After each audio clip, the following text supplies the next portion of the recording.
Hi, everybody, and welcome to the Mystery Sports Podcast.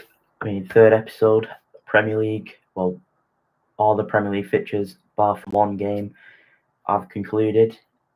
It's a bit of a disappointing one for United. Some mixed results out there. Liverpool obviously on form. Villa, Newcastle, great game. Surprises from Sunderland. West Ham struggling. City could be back to the best. Who knows?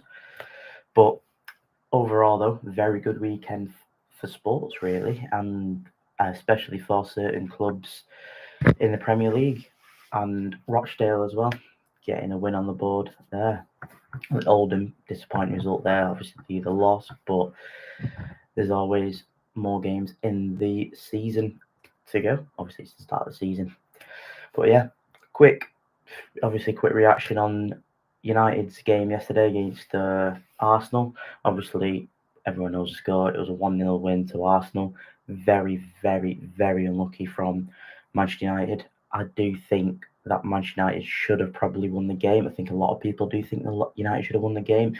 Where Gary Neville, Roy Keane, Micah Richards all on Sky yesterday saying, look, United played very well. The chances they created was in abundance. Cunha and Buemo look like an absolute unit up front.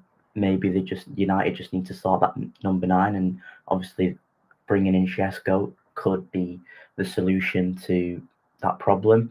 Obviously he didn't really have many chance. I think he had one chance yesterday. But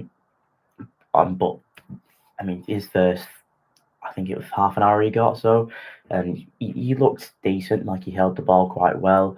But then when you are playing against Saliba and Gabriel, the two most, I would say, the best centre back pairing in the Premier League, and you could just tell why Arsenal would get some. Last year shared the golden, clean sheet record, and Raya kept the Golden Glove. Shared it with Sells, but you could just tell why Arsenal. I think this year something shot came to my mind and said that Arsenal they're gonna push for the league. I think obviously they are gonna push the league, but I think they're gonna be that one step a bit closer to challenging Liverpool. Just because I think if you look back to Liverpool when they won the league in 2020, they weren't playing well every single game, and they just scrape a win. And I think that is what you need out of a title winning side, just scraping a win, just to go and get those 3 points, even though you're not playing your best. If you can go and get those 3 points like they did yesterday, then it sets them up for challenging that Premier League and possibly winning it. So anything could happen now, obviously. And I think Arsenal will obviously become much better in the season. There's no doubt about that. It's the first game of the season. People are still a bit slow, not match fit yet, and things. But Arsenal, you can't really argue with the 1-0 win. Well done. They took the chance of corner. So the United, big issues with the goalkeeper. I do think that Altay Bayindir needs to be much, much stronger in there. First, when I watched it, obviously biased, I was like, that's a foul because Saliba's pushing him. But looking back on the replays and things, it's just not a foul, and it's just Altay Bayindir is very weak. And I think for other Premier League teams, Fulham next week, if they get a corner, stick it on the goalkeeper. If Onana doesn't play and Altay's in there, stick it on the goalkeeper because it could go in. And you just don't want that happening yet. As a United fan, there was a lot of improvements, but that one single mistake just cost us the entire game. And I think we can't, if we want to get European football, we've got to be getting a draw out of Arsenal then. We're dominant. We should have won that game. I think yesterday United could have easily won that 3-1. The chances we had, the Cunha one where he dribbled through the entire Arsenal defensive line. Obviously, Saliba being who he is and how good he is, obviously rushed his shot, which is good for Arsenal side. There was a couple of opportunities. Cunha another one as well where he in the first half he had a shot from a tight angle and Reyes made a world class save. And then there's also the one where I can't remember who crossed it in, but someone's crossed it in, and like it was a bit of a scramble between Embuemo, Ahmad, and Shesko. So there, really, if they obviously with a bit of time develop themselves and obviously get that good chemistry there, United could score a lot of goals. I think as Gary Neville said as well at the end of the game, um, that if United play like this for the entire season, there's no doubt that they can push for that Europa League spot or even possibly that fifth place in the Champions League if obviously the other English clubs do well in the Champions League and other European competitions. Uh, with, I mean, a lot of. I'm quite disappointed myself. I think you can tell. And obviously, with it being the first game of the season, high expectations on Ruben Amorim, under a bit of pressure, I do think that there is definitely improvements there. And I'm going to keep coming back to Embuemo and Cunha, and you could just tell how well they played, not only with each other, but the way that they linked up with Mount. Mount looked amazing, amazing. That's probably the best game I've ever seen Mount play for United. Probably his link-up play was amazing. His just passing around, driving forward. I get it, yeah, he could have gone a bit forward some more, or got into the box when you Delo or Dogu or whoever was putting the ball in the box. He could have got into there, but he did play very well. And I think as well, an under the radar performance, Matthias de Ligt. Matthias de Ligt had a very, very good game. I think a lot of United fans do tend to, and a lot of other fans as well, just tend to just dismiss de Ligt. And I think if you watched yesterday, de Ligt was very, very important. And I think the way that he defended Gyökeres and just literally man-to-man marked him, pretty much bullied him, really. I know there was a couple of times where Gyökeres got the better of him and stuff because he's quite powerful. But I remember de Ligt was always just making that ground up, tackling him in, shoving him on the floor. I mean, obviously the United fans in the ground obviously cheering every time that would happen and stuff. But Matthias de Ligt played very well, and honestly, if I was going to pick a man of the match from United, I would probably either go Matthias de Ligt or Cunha or Embuemo because both of them were amazing, and all three of them, sorry, were amazing. I think as well, just to go back on Matthias Cunha, that there's quite a few times when I was watching the game and he was just dribbling through, and I was kind of like giving up, like, oh no, he's not going to win the ball, like he's got rid of it, they're going to tackle him. But he actually did come through the ball, and you just like, wow, like United have missed that kind of talent on the ball who can just dribble through defenders and keep that ball in without getting it.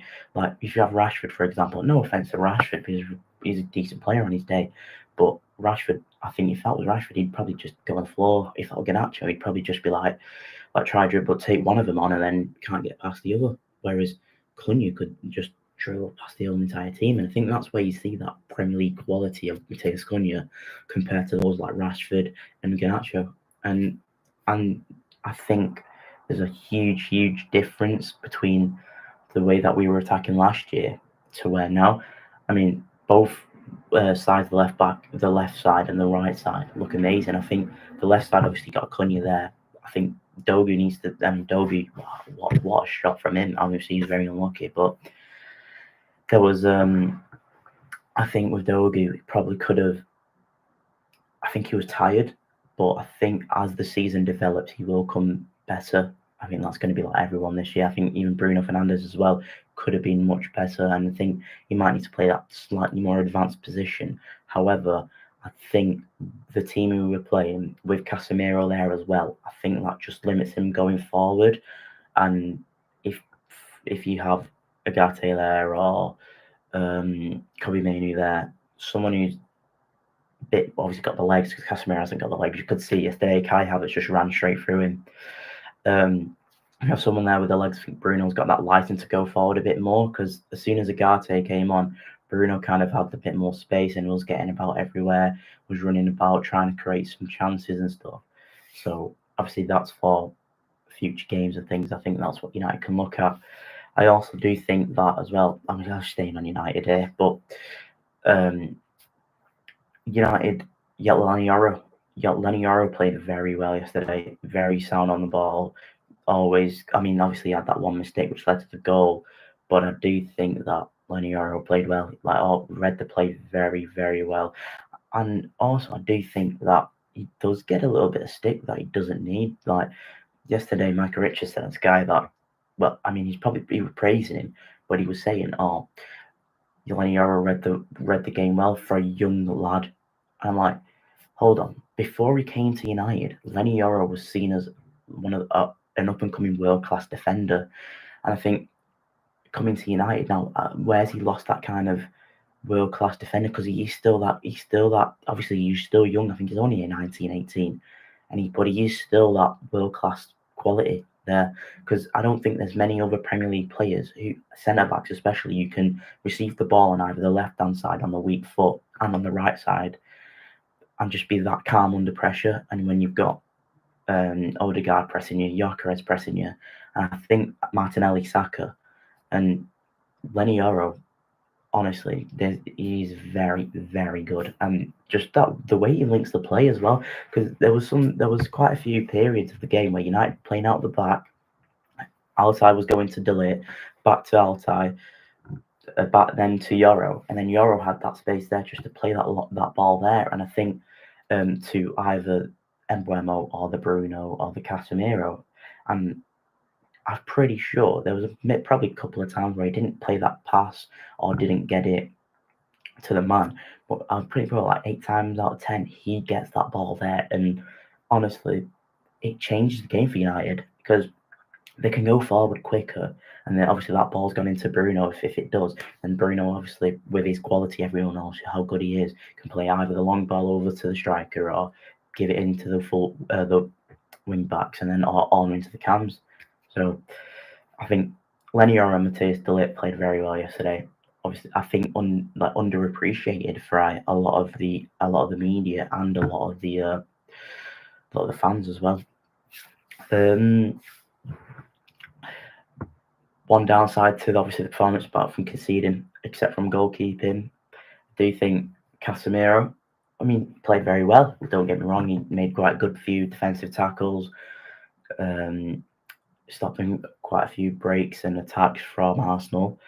But like I said before, Casemiro's legs are well and truly gone. He might look lean and things like that, like he does look much slimmer, but I do think that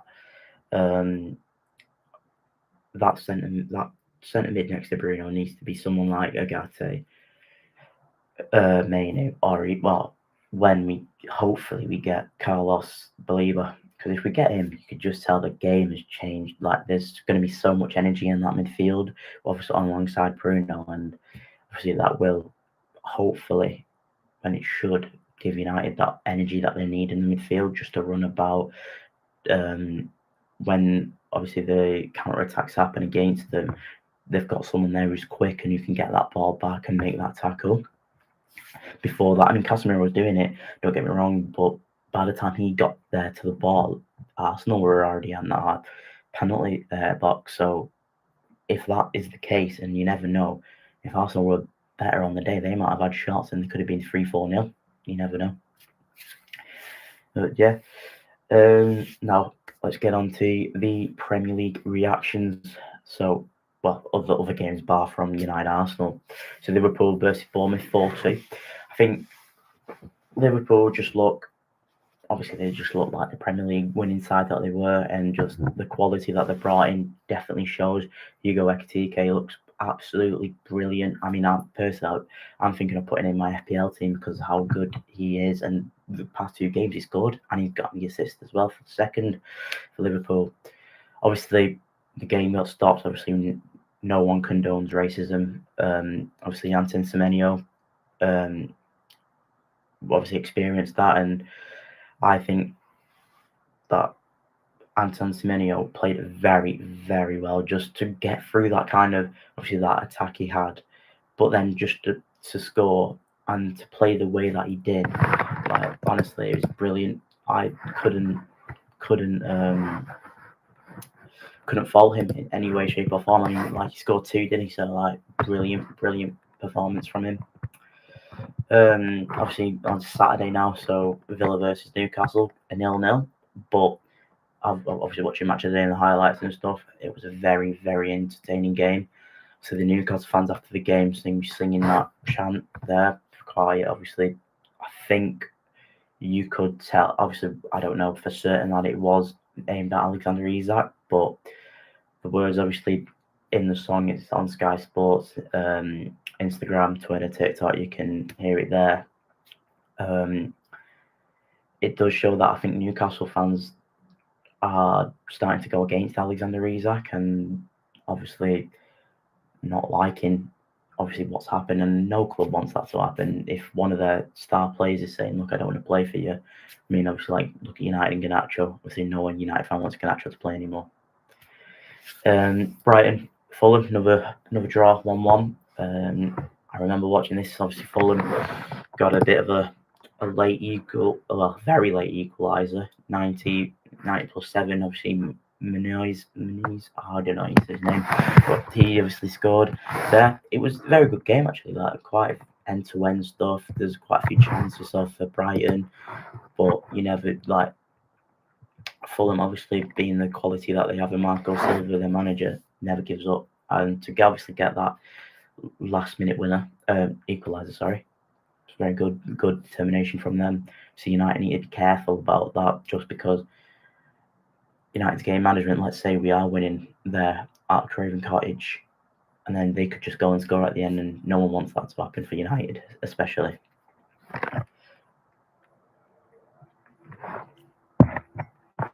What next is one of the most surprising results of the weekend, actually, really. So Sunderland 3, West Ham 0. I think amazing for Sunderland. Just brilliant from them. There's not much you can really say. Just they've outplayed West Ham. West Ham, on the other hand, big questions have got to be asked of Graham Potter, and can he really cope with this team? Is he that good of a manager that we think he was? You never know. But to get battered 3-0 against Sunderland, there's big questions. And just a positive on Sunderland, that I think they could stay up. Like obviously Leeds are playing tonight against Everton. But if that's the case, that can happen. If Sunderland are beating West Ham 3-0, who knows that Sunderland can go and beat Fulham or a Brighton or a Wolves. You never know. And they could probably stay up if they carry on, obviously, with how good they play. Obviously, I do think when they come and play against the top six, and the Villas and the Brightons and the Newcastles of the world, obviously they will struggle heavily. And obviously, but if they can get those results against the West Hams, the Wolves, the Crystal Palace is a bit of an like they're very good at the moment as well. The Brentfords, if they can get the results, they're going to stay up. They only need like what was it? I think need about 30 points, 4 wins. I think it is to stay up or something. That's what normally happens every year, an average. But yeah, obviously Tottenham 3-0 against Burnley. Standard performance of Tottenham, very good. Looked very good under Thomas Frank. I mean, that's pretty much it, really. Those are good result for them. Obviously, Burnley need to. Burnley going to go down, but obviously, it's first game of the season. Let's see what they can do under Scott Parker as well. Premier League manager before with Fulham and someone in Bournemouth. So we'll see what happens. Obviously, Man City against Wolves. Great game for Man City. 4-0 win away at the Molineux. Manchester City, I do think that I don't. Someone's gonna have to tell me how you pronounce his name, but Reinders or whatever. He looks like the real deal. The way he was linking up that play with Haaland, the wingers, the midfielders as well, and obviously to get his goal as well, it was very good and a very top class performance of Reinders. Obviously, City look back. Well, I can't say they look back to the best yet because it's only the first game, but 4-0 win, decent result for them. They've got to carry on. They've got to go and not bottle it like they did last year, really, and show that they can play with and without Rodri. Moving on to yesterday's results, so obviously Chelsea Crystal Palace 0-0. Decent for Palace. Obviously a bit poor on Chelsea's side.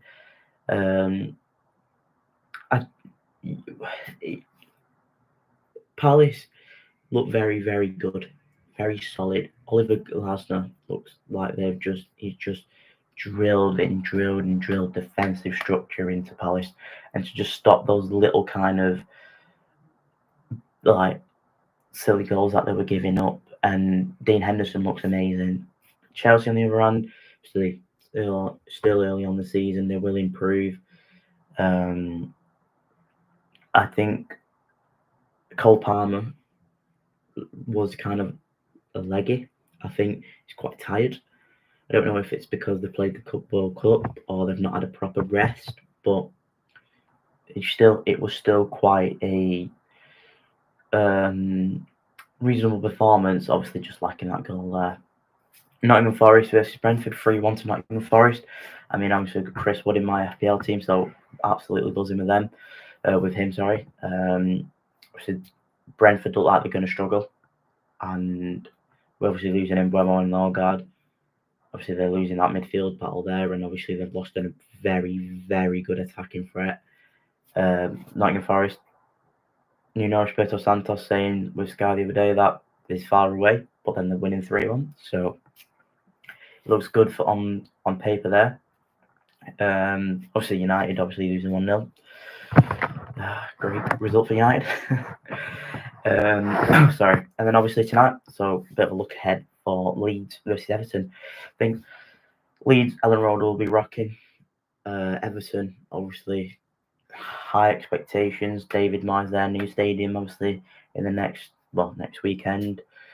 I think that game will probably either be a 1-0. It would be a very close game. It'll either be a draw or a 1-0 win to one of them. Personally, I'd probably go with Everton winning 1-0. Just, I think there's something about being a bit more Premier League quality there, and just that kind of experience that David Moyes has, and I think it could just be a 1-0 win for the Everton. I think what that was all the fixtures there. Yeah. So just a quick overlook on the weekend.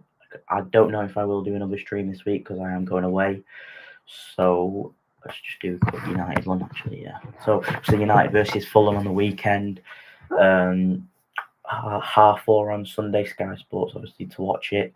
I do think United, obviously the way that they were playing against Arsenal, the quality of Mbeumo, Cunha, and Ahmad probably going to be starting. Shesko might start as well. I do think United will get the win here. Obviously, I did say 2-1 against Arsenal. I do think this game will either be a 1-0 win to United or a 2-1 win to United, because I just think whenever United play against Fulham at Craven Cottage, it's always a tight game. It's always a battle for United. So I'm going to go with a 2-1 win for United. Mbeumo to score, and who else? I'm going to go Bruno Fernandes to score as well. Penalty from Bruno, maybe. I just have a feeling that I might get a penalty, Bruno will score, and Mbeumo, with the way that he was playing alongside Cunha, I think one of them will probably score, and I do think Mbeumo looks like he's going to score, just the way that he cuts in off that right there. I do fear it a little bit though, just because I think Fulham at Craven Cottage, it's always a hard game, always tight. Fulham might just nick a goal and then just sit back, and then United, obviously, previously they do struggle breaking down teams. I think though, with Brian Mbeumo and Mateus Cunha, something different can happen. What other game? Obviously, yeah, the Hartwell kick-off on Saturday, Spurs, City versus Spurs, so big game there. Hopefully it's a Spurs win. I mean, Spurs do well, to be fair, against City. I can only see a City win, to be fair, like a 3-1 win or something, or even like it could even be like a 3-0. But Spurs under Thomas Frank, new regime, looked very good against PSG, looked very, very good against Burnley, obviously, but Burnley are not the Premier League side that Man City are, or what Chelsea are, or whatever, or a bigger club. So anything could happen in that game. Personal feelings, it's going to be a 3-0 or like a dominant performance from Man City, but Spurs could definitely definitely get something out of that if they do play well and do obviously just stick. How do you say it? Stick tight defensively and stop, like, don't let City just break him down easily and stuff. But yeah, that'll be it for today's stream. Let's obviously hope that United can get a win on Sunday. Obviously, like I said, I am away, so I'm not sure if I will do a stream. I possibly might do one stream. It depends if I have decent service. But yeah, thank you all for watching and have a good rest of your day. Bye.